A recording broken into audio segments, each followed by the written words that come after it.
Hello student, आशा है आप सभी लोग स्वस्थ होंगे, अपने घर पर होंगे। मैं आपका केमिस्ट्री टीचर गौरव शर्मा। आज आपको वो हमारा केमिस्ट्री का चैप्टर नंबर 2 सॉल्यूशन चल रहा है। उसमें कुछ न्यूमेरिकल्स हैं और आगे थ्योरी हम लिखेंगे। उम्मीद है आप सभी लोग अपनी नोटबुक में जो मैं लिखवाता हूँ नोट करते होंगे। कोई क्वेरी कोई दिक्कत हो तो आप हमें कॉल कर सकते हैं। तो आप नोट करेंगे प्यारे बच्चों। क्वेश्चन है M/10 सुक्रोज 27 डिग्री टेम्परेचर पर प्रासरण दाब ज्ञात करिए। M/10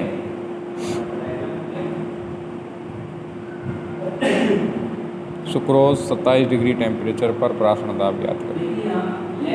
तो रखा है T बराबर 27 डिग्री टेम्परेचर। इसको केल्विन में कर लेंगे तो इसमें ऐड कर देंगे हम, ये कर देंगे T बराबर 27 प्लस 273 बराबर 300 केल्विन। फॉर्मूला है, बता देता हूँ आपको एक बार प्यारे बच्चों। 1/2 समीकरण से PV बराबर W/m/ST। यहाँ पे है PV बराबर N/V ST, N/V बराबर C। चार्ल्स नियम में आपने पढ़ा है, होता है। फॉर्मूला रख देंगे, CST हो जाएगा। तो CV है हमारे पास, SV है और TV है। तो PV बराबर ही हम इसकी वैल्यू रख देंगे। T हो गया 300, S का मान है 0.821 और C का मान है 1/5। 1 लाख। इसे अपॉन में कर देंगे हम, क्योंकि M/10 दे रखा है। तो ये 2 जीरो से 2 जीरो कट जाएंगे, ये कट जाएगा। तो 2.463 एटम इसका आंसर है। ठीक है प्यारे बच्चों। नेक्स्ट टॉपिक है समपरासरी विलयन। समान ताप पर जिन दो विलयनों के प्रासरण दाब समान होते हैं समपरासरी विलयन कहलाते हैं। समान ताप पर वैद्युत अपघट्यों के समपरासारी विलयनों की मोलर सांद्रताएं बराबर होती हैं। दो समपरासारी विलयन के लिए जिन दो विलयनों के प्रासरण दाब समान, मतलब प्रासरण दाब की वैल्यू आमने सामने बराबर होती है, तो वो समपरासारी विलयन कहलाते हैं। रखा है C1 बराबर C2, तो N1/V1 इक्वल टू N2/V2। ये यहाँ पर हो गया W1/M1V1 बराबर W2/M2V2। समपरासारी विलयन समान ताप पर, बिल्कुल समान ताप पर जिन दो विलयनों के प्रासरण दाब इक्वल होते हैं तो वो समपरासारी विलयन कहलाते हैं। ये हमने रखा है समान ताप पर वैद्युत अपघट्यों के परासारी विलयनों की मोलर सांद्रताएं बराबर होती हैं। आप देख सकते हैं C1 बराबर C2, N1/V1 equal to N2/V2, W1/M1V1 W2/M2V2। आप नोट करेंगे अगला क्वेश्चन।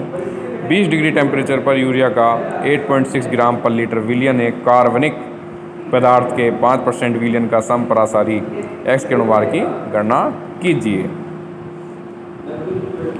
तो ये दे रखा है इन्होंने, दोबारा आप पढ़ेंगे। 20 डिग्री टेम्परेचर पर यूरिया का 8.6 ग्राम पर लीटर विलयन एक कार्बनिक पदार्थ X के 5% विलयन का समपरासारी है। X के अणुभार की गणना कीजिए। ये देखिए यूरिया, यहाँ पर ये दो वो हो गए। अब आप देखेंगे एक यूरिया है, एक कार्बनिक पदार्थ है। यूरिया का W1 दे रखा है 8.6 ग्राम पर लीटर, वो ग्राम। ओके, उसके नीचे M1 दे रखा है 60, क्योंकि M1 60 होता है। यूरिया का जो मास ऑफ मोलिकुलर मास है वो 60 होता है। ओके,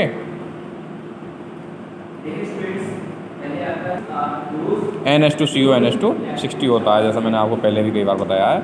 V1 बराबर दे रखा है 1 litre. Okay, V1 equal to दे रखा है 1 लीटर। तो आप देख सकते हैं यूरिया का 8.6 ग्राम पर लीटर विलयन।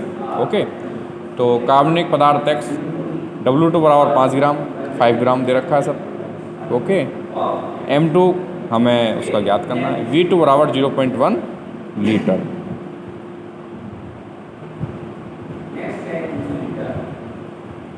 तो अब इनकी हम जो वैल्यू रख देंगे यहाँ पर।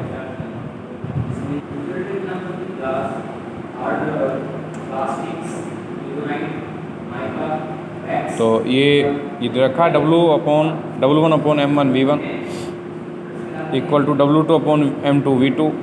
तो ये M2 हमको वैल्यू याद करनी है, तो W2/M1V1/W1V2 यहाँ पे वैल्यू रख देंगे, कैलकुलेशन कर लेंगे। उसके बाद M2 इक्वल टू 348.1 इसका आंसर है। आप एक बार देख लेंगे जो इसने कहा, जो क्वेश्चन कहता है उसके अकॉर्डिंग हम लिखते हैं। क्वेश्चन ने कहा W1, क्वेश्चन ने कहा M1, क्वेश्चन ने कहा V1, क्वेश्चन ने कहा W2, क्वेश्चन ने कहा M2 नहीं है, क्वेश्चन ने कहा V2 है, तो उसकी हम वैल्यू रख देंगे समपरासारी विलयन की अकॉर्डिंग। ओके, क्योंकि समान ताप पर जिन दो विलयनों के परासरण दाब समान होते हैं, तो जो उसके परासरण दाब हैं वो समान है, इक्वल है, समपरासारी विलयन कहलाते हैं। तो समान ताप पर वैद्युत अनवगट्यों के परासारी विलयनों की मोलर सांद्रताएं बराबर होती हैं। ओके, C1 C2 बराबर होता है, तो N1 और N2 भी बराबर होता है, V1 और V2 भी बराबर होता है। ओके, तो ये हमारी ये सारी वैल्यू हो गई। अगला नेक्स्ट टॉपिक है वाष्प दाब। आप लिखेंगे किसी ताप पर द्रव तथा उसकी वाष्प के साम्य अवस्था पर वाष्प का दाब उस द्रव का वाष्प दाब कहलाता है। ओके, वाष्प दाब लिखेंगे किसी ताप पर द्रव तथा उसकी वाष्प के साम्य अवस्था पर वाष्प का दाब उस द्रव का वाष्प दाब कहलाता है। तो द्रव इक्वल टू है वाष्प, तो ऊपर वाष्पन है, नीचे संघनन। ये आप नोट कर लेंगे, अंडरलाइन कर लेंगे। नेक्स्ट है वाष्प दाब का अवनमन। किसी विलायक में अवाष्पशील वैद्युत अनवगट्य मिलाने पर उसका वाष्प दाब घट जाता है। किसी विलायक में अवाष्पशील वैद्युत अनवगट्य मिलाने पर उसका वाष्प दाब घट जाता है।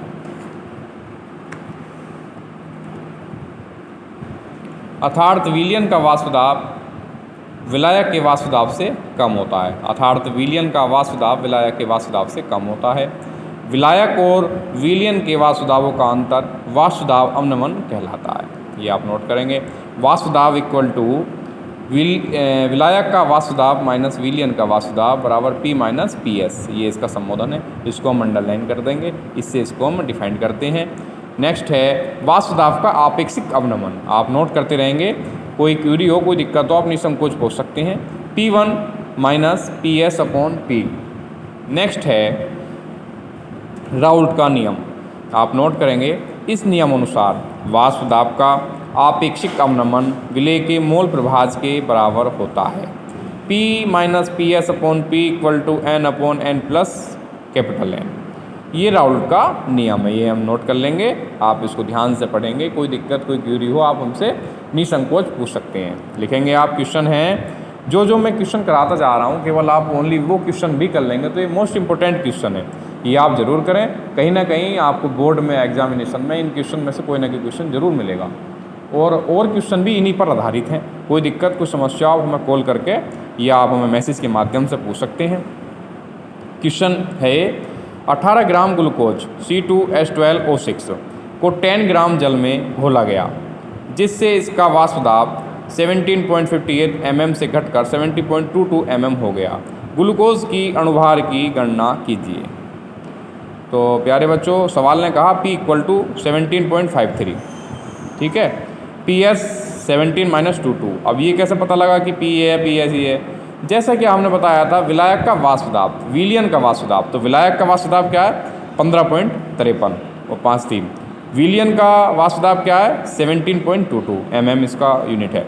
W बराबर क्या दे रखा है? 18 ग्राम। M हमें ज्ञात करना है, ग्लूकोज का अणुभार हमें ज्ञात करना है। W equal to 100 gram, M equal to 18।